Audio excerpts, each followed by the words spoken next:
Look at the little spot of sun coming through.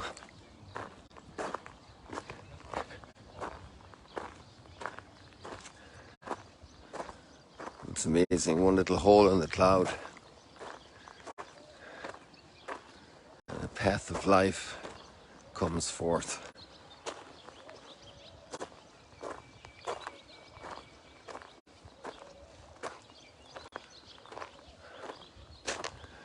It's good because there's so much cloud there. Who knows how soon we'll see the full sun disk.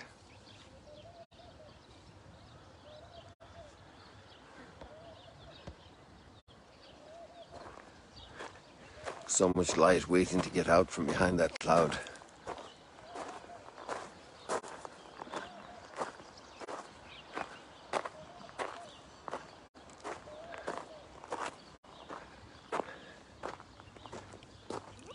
Got a very full program this morning from early, so might keep this a little shorter than usual. Let's go out here on this walkway beside these boats.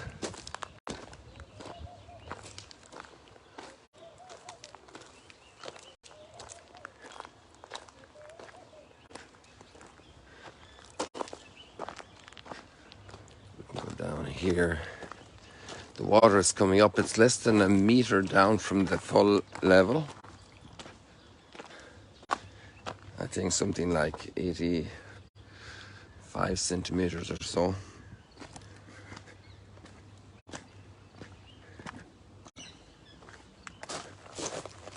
So it's up to that cement base basically there at the edge of the pier.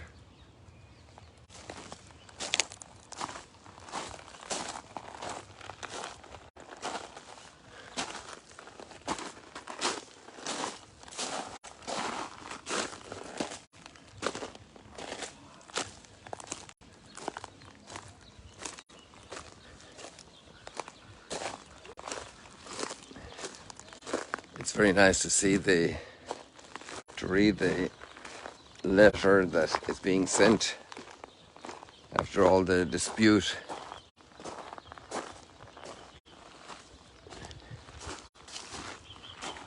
From the church in Jerusalem to the church in Antioch.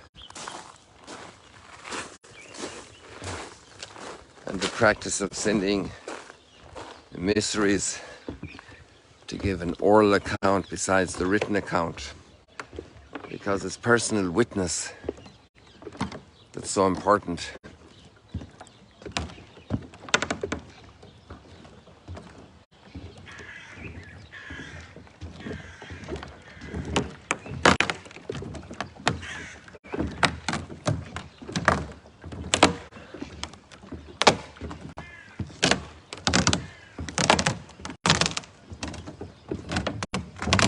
It's kind of squeaky, isn't it?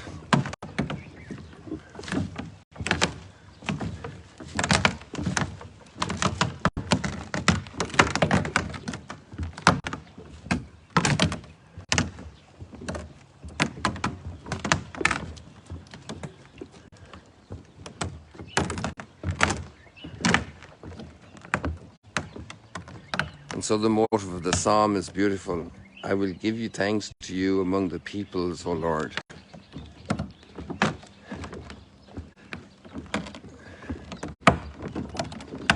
The richness of prayer.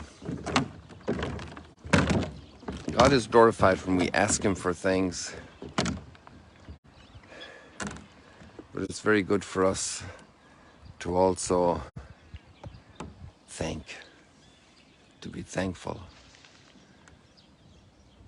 and to give thanks publicly. I will thank you among all the people. I will give thanks to you among the peoples, O Lord. I will chant your praises among the nations. There are so many motives in the midst of hardships and difficulties to still give thanks. The great soul gives thanks, grateful, filled with gratitude.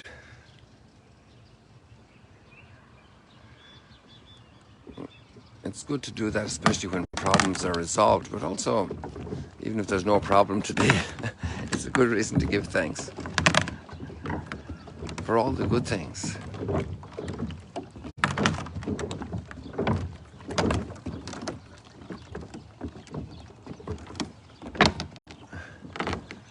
This chair is a little precarious to sit on this morning.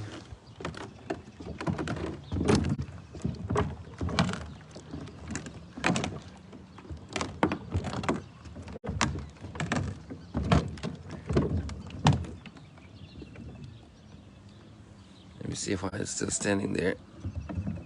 Oh, there's a little catch on it down there.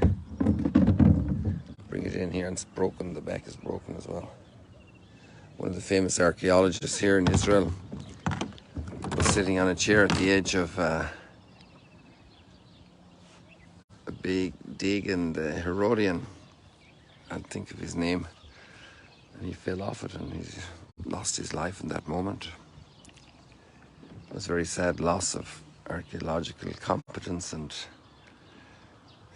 he actually had also made beautiful comments about our synagogue here, that discovery, and he even did a drawing of how the synagogue would have looked like. Why can't I think of his name? My brain isn't cranking yet on that.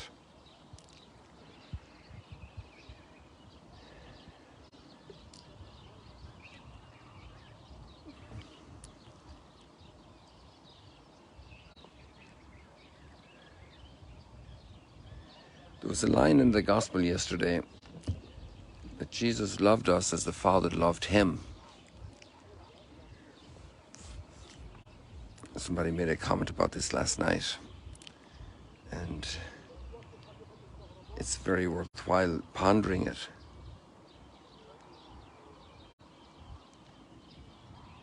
To be sitting there with somebody who would say that to you. That group of very first ones, very first Christians.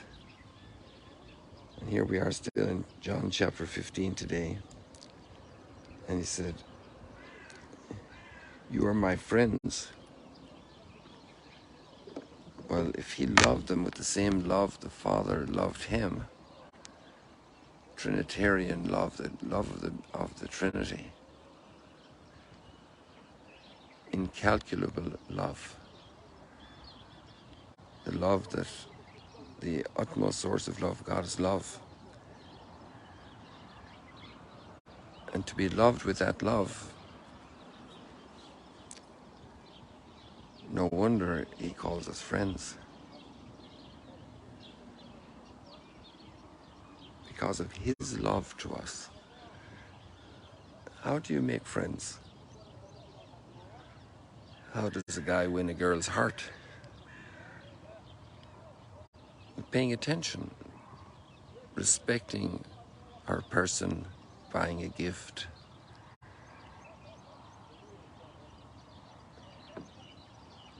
She has a desire to go someplace,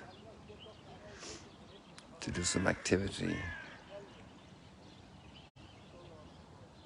And that's given, given, given, given. Little children become friends and they play together. They play football, they play sports, they play whatever. And having time together, and then not being mean, because if you're mean, that's going to be the stopping of friendship. That's going to block any bond of affection, any bond of kindness, any bond of goodness.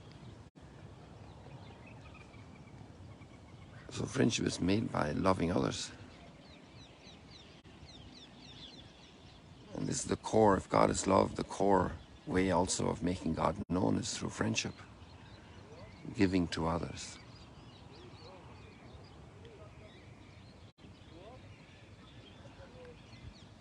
One is reflected in the other. Like the trees are reflected here, the houses are reflected, the mountain is reflected, the town of Tiberias is reflected. And 93 million miles away, The sun is reflected here, the sunlight. And so friendship grows.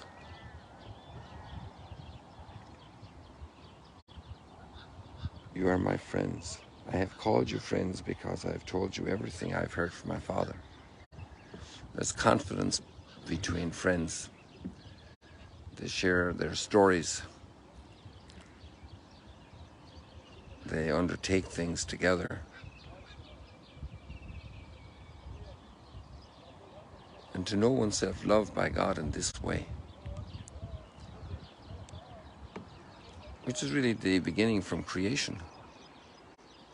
The fact that we were created, made. That's the first foundation of our experience of love from God. He made us. His we are, we belong to Him. The lines of Scripture that bring out that relationship with God.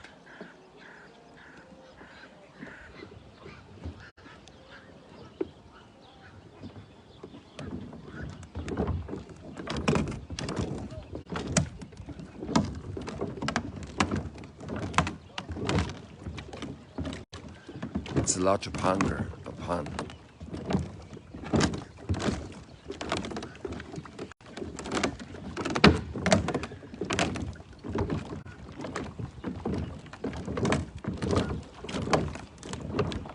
It's not you who chose me, but I who chose you. The gift that's given us.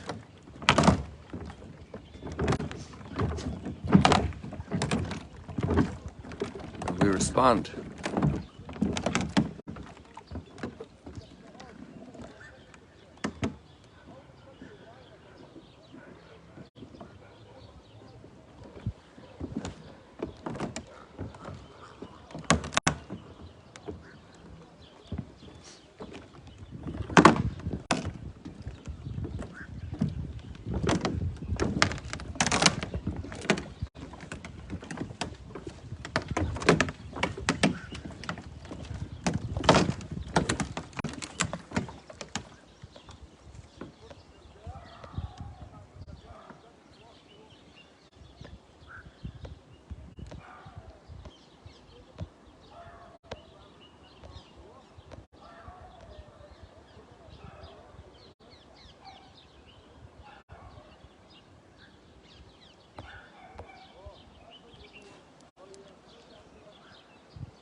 So people, now we have the sun, and there's enough here to ponder about life. Just imagine children, how much they're loved by their parents, how much love is poured out into them.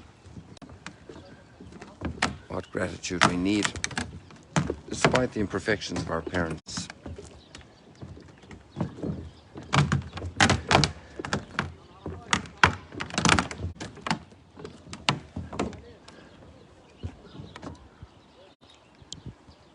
God bless you today. Sow goodness. There's a bountiful harvest from sowing goodness.